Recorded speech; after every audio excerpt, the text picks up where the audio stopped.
أعوذ بالله من الشيطان الرجيم. بسم الله الرحمن الرحيم.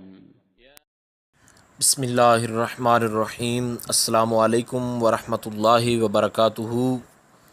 بات کریں گے آج مسجد میں گم شدہ اشیاء کے حوالہ سے کہ مسجد میں گم شدہ اشیاء کے اعلان جو ہیں ان کی ممانعت کس قدر ہے اور اس کی شریعت میں اجازت ہے یا نہیں۔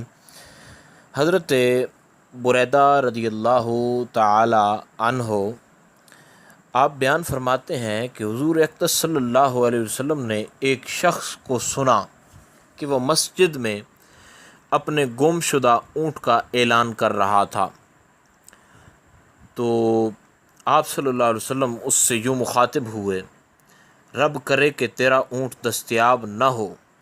یہاں پر حدیث کے لفظ ہیں لا وجدتا، اور ایک روایت میں ہے سامع رجلا ینشد بعیرا، تو نبی علیہ الصلوۃ والسلام نے جب سنا کہ کوئی اونٹ گم شدہ ہے، اس کا اعلان کر رہا ہے مسجد میں کوئی شخص، تو فرمایا لا وجدتا۔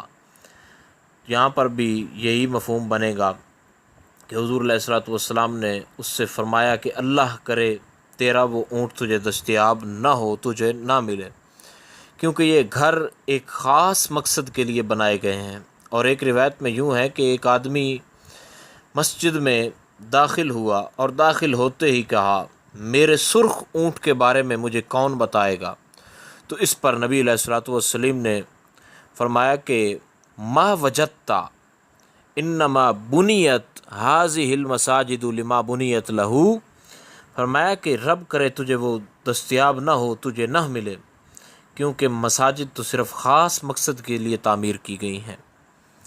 تو آداب مسجد کے حوالے سے کچھ فقہی مسائل، گم شدہ چیز اور جو بھی کوئی دستیابی اس کے لیے تلاش کے لیے اس کی تلاش کے لیے مسجد میں جو اعلان کرنا ہے یہ منع ہے۔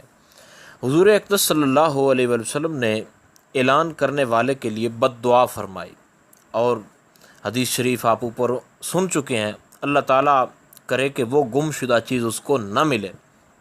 اب اس سے آداب مسجد کی طرف اشارہ کیا گیا ہے، کیونکہ مساجد ذکر الہی اور عبادت و ریاضت کے لیے تعمیر کی گئی ہیں۔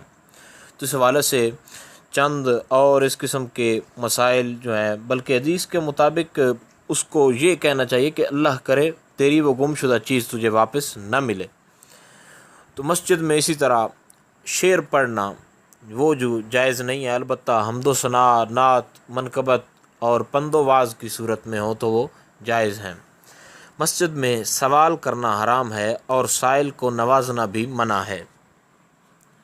مسجد میں معتکف اور مسافر کے علاوہ کسی کا کھانا پینا ناجائز ہے، البتہ دخول مسجد کے وقت کوئی شخص اعتکاف کی نیت کرے تو وہ نماز کے فارغ ہونے کے بعد وہ کھا پی سکتا ہے، اور بعض فقہا کے نزدیک صرف معتکف کو مسجد میں کھانے پینے اور سونے کی اجازت ہے۔ لہسن یا کوئی بدبودار چیز کھا کر مسجد میں جانا منع ہے، اور ہر قسم کی خرید و فروخت جو ہے وہ مسجد میں منع ہے، اور اونچی آواز سے باتیں کرنا مسجد میں ناجائز ہیں، خواہ وہ مباح ہوں تب بھی ناجائز ہیں۔ بعض علماء نے مسجد میں ذکر جہر سے بھی منع فرمایا ہے۔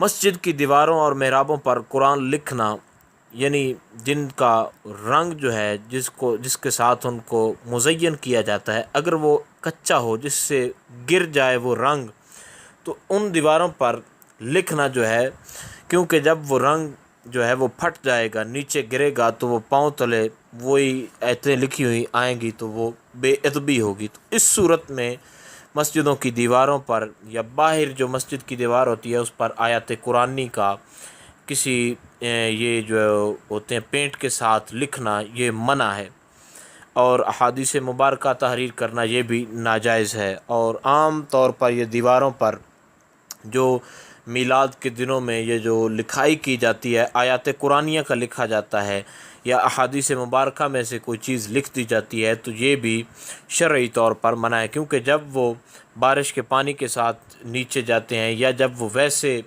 وہ رنگ اترتا ہے تو پاؤں تلے آتا ہے، تو اس سے بے ادبی ہوتی ہے۔